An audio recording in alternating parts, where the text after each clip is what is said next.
Hello, welcome to She Knows Me with Rosie, where we cover all things wellness, health and weight loss. We specialize in plant-based weight loss for women. Today we're going to be covering the top 10 reasons why you're not losing weight on your vegan diet.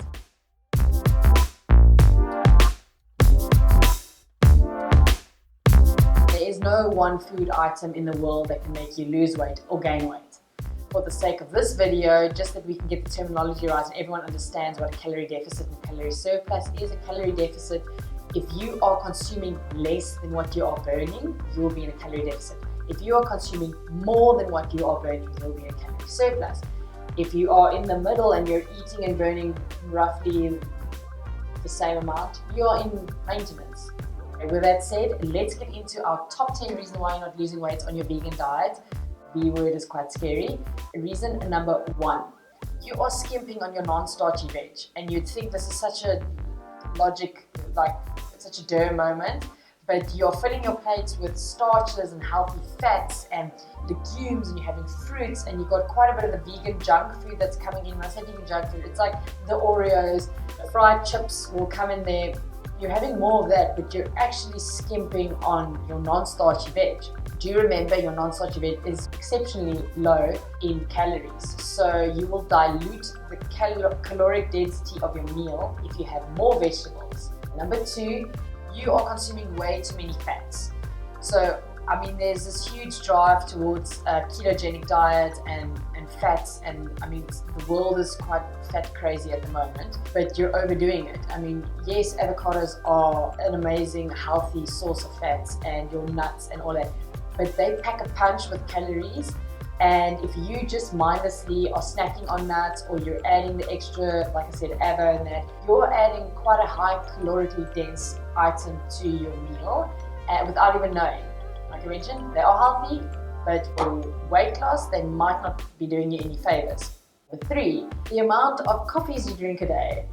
Have a look at what you're having with regards to coffees during the day. I mean, it's such a typical thing to come over for coffee or let's go for coffee. That's great, but even if you're having it with plant-based milk, the calories that are in, and I hate harping on the fact that it's calories, the calories that you're having in your plant-based milk can add up during the day, especially when you're having 2, 3, 4 cups of milk, or if you're ordering lattes, which are predominantly plant-based milk and a little bit of coffee. So if you're on the coffee train and you just cannot live without coffee, try opting for an Americano when possible, and then even try go towards decaf Americano.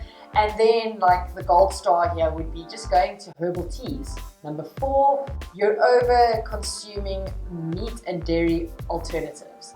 So it's great if you're transitioning from a standard diet that we're on and you crave that texture and the taste and everything like you really need it in your life. That's great if you want to transition, but if you're just kind of stuck there and weight loss is your goal, the dairy and the meat alternatives are extremely high in calories and they're super tasty. So you land up having more than what you anticipated. Reason number 5, you are drinking your vegetable and fruit juices instead of actually physically having the fruit with the fiber intact compared to your juice, where you'll have your juice, goes in, 10 minutes later you actually feel hungry because there's nothing for your body to actually break down. Like I said, the fiber and the water that's intact with that whole fruit goes a much longer way than actually just chugging down your fruit juice.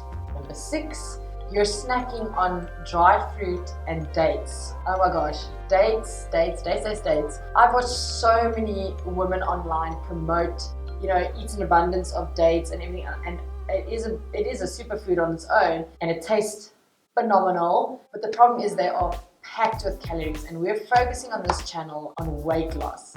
So if you're on your vegan diet, the B word, your whole foods plant-based diet, and you're not losing weight, have a look at what you're snacking on. Dried fruit, just remember with dried fruit, they dehydrate the water from the fruit, and that's your package. Now, I laugh because if you open up a dried fruit package of apricots, you'll see that there's 2 halves that can make an apricot. They're like this big, and an actual apricot is much bigger because of the water that's still in it. So you can pile on the dried fruit so easy. They're so easy to eat. You never sit and chow all these fresh apricots. So just remember, it's really calorically dense when you have your dried fruit, and the same with dates. as amazing as what they taste. Ooh, just watch.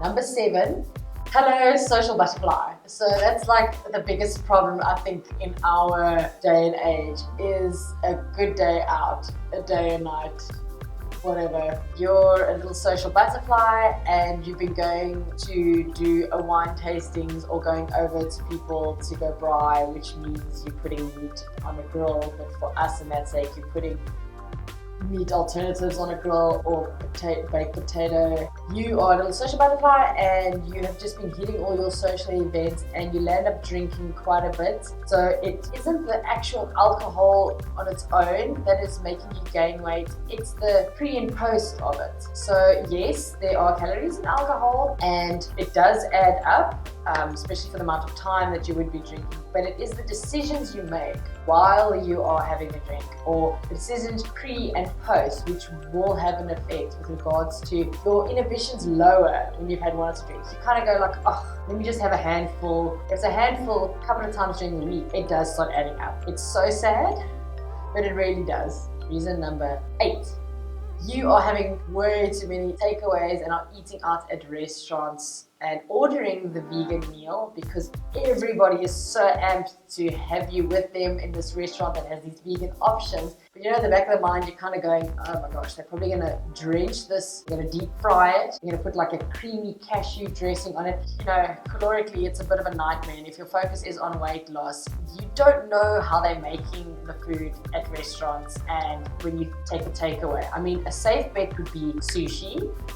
You kind of order that, it's rice, it's nori, it's cucumber that goes in it, and you've got control or peace of mind of how that's made and what's in it. But with meals like these creamy curries and all of these things, they've got a lot of calories in there, and as great as what it tastes and as happy as what your family and friends are that there's this vegan option, it's not doing you any favors.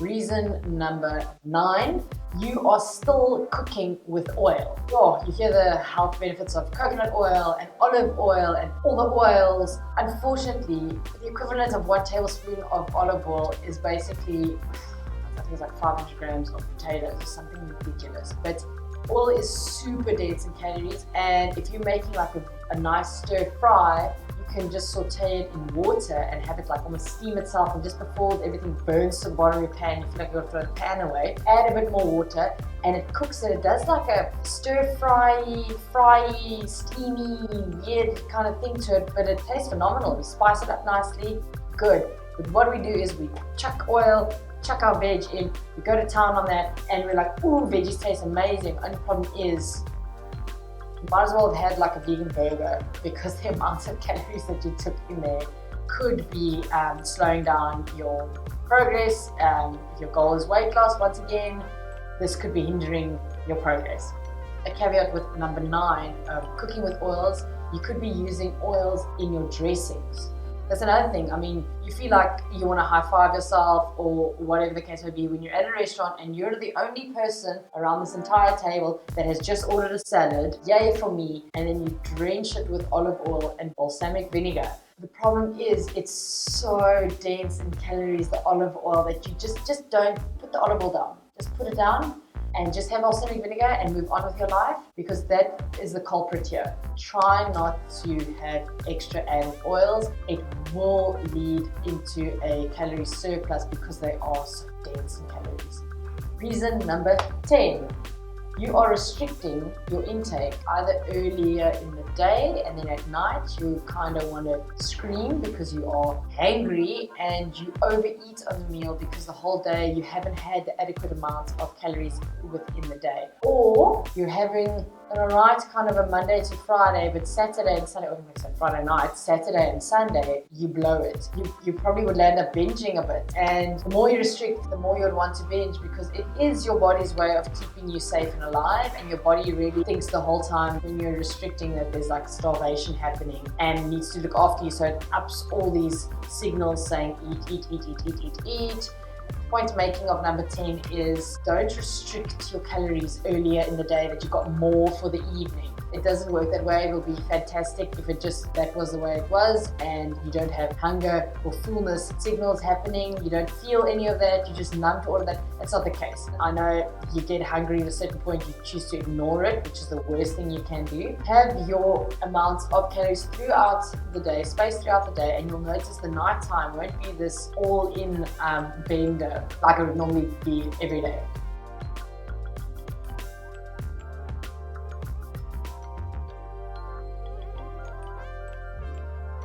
Thank you so much for watching my video, and I'd appreciate it so much if you can support my channel by liking and subscribing. We are focusing and specializing in plant-based weight loss for women.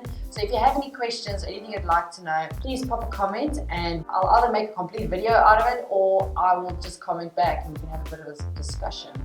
I hope you enjoyed the content in this video, and I will see you in the next one.